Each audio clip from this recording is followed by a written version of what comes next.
नमस्कार, मैं हूं डॉक्टर तन्मय, चाइल्ड स्पेशलिस्ट और आज मैं आपको स्तनपान के बारे में कुछ मिसअंडरस्टैंडिंग्स यानी कि कल्पित कथाएं यानी कि मिथ्स के बारे में कुछ बताने वाला हूं।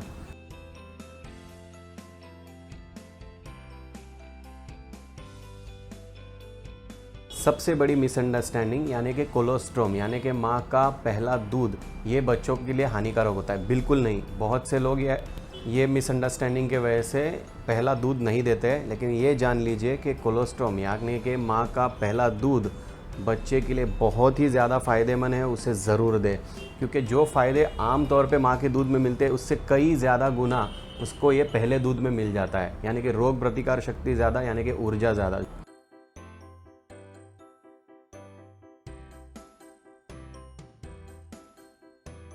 दूसरी मिसअंडरस्टैंडिंग ये है कि स्तनपान बहुत ही मुश्किल होता है। बिल्कुल नहीं। ये बच्चों का नॉर्मल रिफ्लेक्स है। अगर आप साफ़ उंगली भी बच्चे के मुंह में रखेंगे तो वो उसे चूसना चालू करता है। इसलिए नहीं क्योंकि आपकी उंगली में दूध है, बिल्कुल भी नहीं। इसलिए क्योंकि वो एक नॉर्मल रिफ्लेक्स है, वो ऊपर वाले की देन है उसे, जिसकी वजह से बच्चा आसानी से अपने माँ का दूध पी सकता है।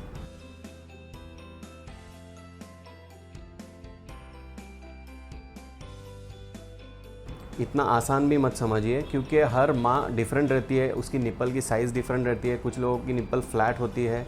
अगर ऐसी कोई मुसीबत आपको दूध पिलाते वक्त नज़र आती है तो आप तुरंत प्रभाव से उसे किसी डॉक्टर के पास, पीडियाट्रिशियन के पास, चाइल्ड स्पेशलिस्ट के पास अथवा एक लैक्टेशन कंसल्ट के पास ज़रूर दिखाएं, ताकि वो आपकी मदद करे। क्योंकि दोनों भी साथ में सीख रहे हैं।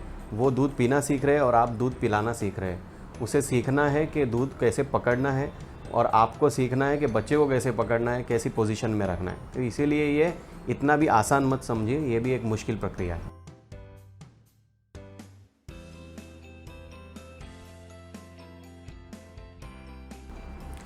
कुछ माताएं कंप्लेंट करती है कि उन्हें स्तन में दर्द होता है। ये भी एक प्रकार की मिसअंडरस्टैंडिंग है कि दूध पिलाने से, स्तनपान कराने से स्तन में दर्द होने की संभावना है।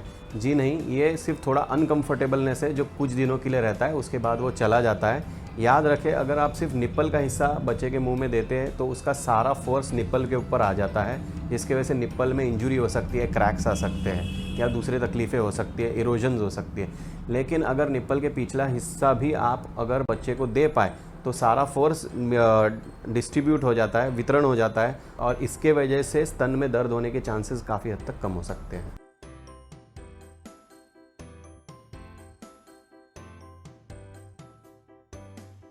एक और मिसअंडरस्टैंडिंग है कि हर बार दूध पिलाने के पहले स्तन का एरिया ठीक से धोना पड़ता है। स्तन के ऊपर होने वाले जो नॉर्मल बैक्टीरियाज होते हैं स्किन के ऊपर, वो जाना भी बहुत ज़रूरी है, जिससे बच्चों को इम्यूनिटी मिलती है। लोकल बैक्टीरिया के साथ लोकल एंटीबॉडीज़ यानी कि प्रतिकार शक्ति मिलने वाली कुछ घटक है, वो भी अंदर जाना बहुत ज़रूरी है, जिसकी वजह से बच्चे की प्रतिकार शक्ति बढ़ सकती है। इसलिए आप बार बार स्तन को ना धोएं।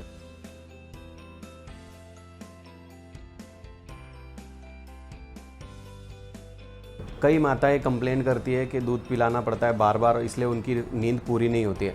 याद रखना, एक होती है क्वालिटी ऑफ स्लीप और एक होती है क्वांटिटी ऑफ स्लीप। ऐसा देखा गया है, रिसर्च हुई है और इसमें ये पता लगाया गया है कि जो भी माताएं अपने बच्चों को दूध पिला रही है उनकी क्वालिटी ऑफ स्लीप इंप्रूव हो जाती है। यानी कि हो सकता है वो 6 घंटा 8 घंटा कंटिन्यू नहीं सो पाए, बीच बीच में 2-2 4-4 घंटा जब भी उनको नींद मिलती है वो उनके लिए मोर देन सफिशेंट होती है। इसलिए ये मत सोचिए कि बच्चे के वजह से या बच्चे को दूध पिलाने की वजह से आपका स्लीप साइकिल बिगड़ गया है। बिल्कुल नहीं।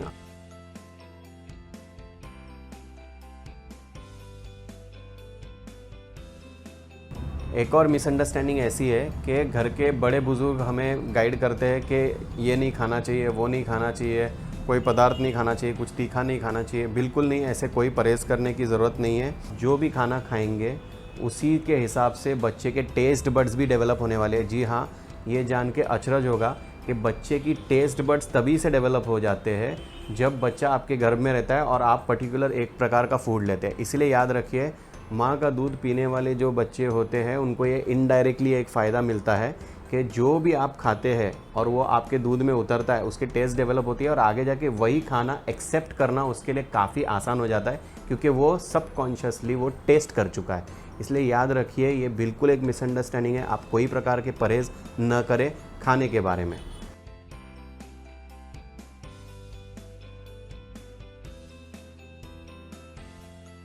जहाँ पे हम आहार के परहेज़ के बारे में बात कर रहे हैं, वहाँ पे भी बार कुछ लोग अक्सर पूछते हैं कि ये गोलियाँ खा सकते हैं कि नहीं, ये नहीं खा सकते हैं, कुछ दवाइयाँ ले सकते हैं कि नहीं। लेकिन एक चीज़ याद रखिए, ये आपको इंडिविजुअली आपके डॉक्टर के साथ दवाई लेके कंसल्ट करना पड़ेगा। आपको जिस प्रकार से प्रेगनेंसी में जब बच्चा पेट के अंदर रहता है तब आप डॉक्टर को बताते हैं, उसी प्रकार से जब भी आप डॉक्टर को मिले उनको बताना है कि आप बच्चे को दूध पिला रहे, क्या ये दवाइयाँ आप दे सकते हैं या नहीं।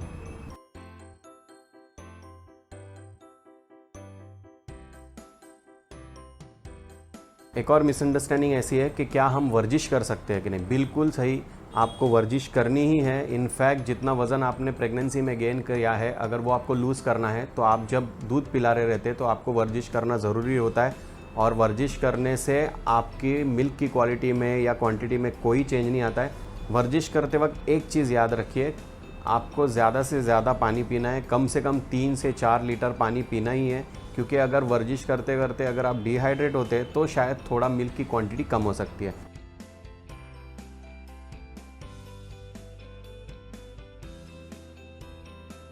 कुछ माताओं की कंप्लेन रहती है कि ये बार बार ज़िद करता है, मेरे दूध पे ही हमेशा रहता है और ये मुझे छोड़ता ही नहीं, इसीलिए मैं दूध छुड़ाना चाहती हूँ। बिल्कुल नहीं, ये गलत है। आप ये चीज़ मान के चलिए कि इसका दिमाग पे कोई परिणाम नहीं होता है, इसका दिमाग पे कोई भी नेगेटिव परिणाम नहीं होता है। आपका दूध बच्चे के दिमाग के लिए फ़ायदेमंद रहता है, उसमें कोई भी प्रकार की ज़िद या स्वमग्नता, जिसको हम ऑटिज़म कहते हैं, ऐसे कोई प्रॉब्लम्स माँ के दूध पिलाने से नहीं होते हैं। इसलिए ये एक मिसअंडरस्टैंडिंग है, इसे दूर कीजिए।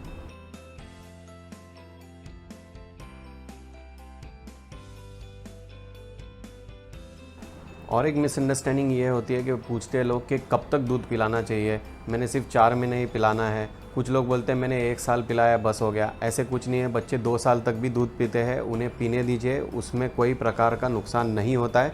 बशर्ते उन्हें खाना भी शुरू करना चाहिए 6 महीने पे एटलीस्ट। आप थोड़ा जल्दी भी स्टार्ट कर सकते हैं, लेकिन 6 महीना आइडियल है। हम इंडियन पॉपुलेशन में 6 महीने तक माँ का दूध एक्सक्लूसिवली, मतलब कोई भी पानी वानी न दिए बगैर सिर्फ माँ का दूध देना चाहिए, ऐसी राय देते हैं।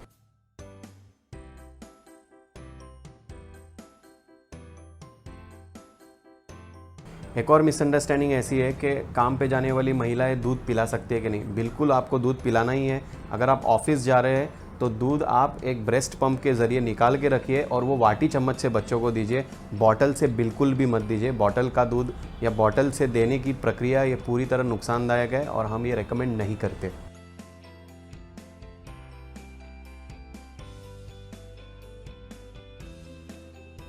कुछ लोग बोलते हैं कि काम करते करते क्या हम दूध पिला सकते हैं। बिल्कुल, आप काम करते करते भी दूध पिला सकते हैं, उसमें कोई प्रॉब्लम नहीं है, उसमें बच्चे को कोई नुकसान नहीं होता।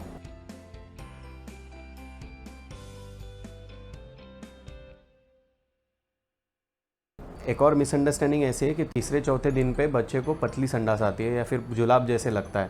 तो ये एक मिसअंडरस्टैंडिंग है, याद रखो, उसे दस्त नहीं है। अगर वो बच्चा आपका दूध पी रहा है और तीसरे चौथे दिन पे ज़्यादा संडास कर रहा है तो बिल्कुल डरने की ज़रूरत नहीं है, क्योंकि जो पहले दिनों में आने वाला काला और हरा संडास रहता है वो निकलने के बाद ये नॉर्मल ट्रांजिशन है, इसमें डरने की कोई बात नहीं है।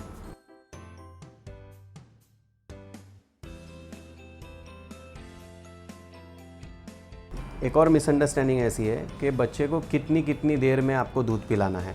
याद रखिए, कुछ बच्चे 2-2 घंटे में लेते हैं। शुरुआती तौर पे बच्चा 1-1 घंटे में भी लेता है। कुछ पहले दिनों में, कुछ पहले हफ्तों में बच्चा 1-2 घंटे में दूध पीता है, वो नॉर्मल होता है। आगे जाते जाते जब उसकी खींचने की शक्ति बढ़ जाती है और वो 3-3, 4-4 घंटे के बाद भी दूध पीता है तो भी वो संतुष्ट रह सकता है। लेकिन हम रेकमेंड करते हैं ब्रेस्ट फीड ऑन डिमांड। जब बच्चे को चाहिए तब आपको उसके लिए हाजिर रहना पड़ेगा, उसे वो दूध देना पड़ेगा।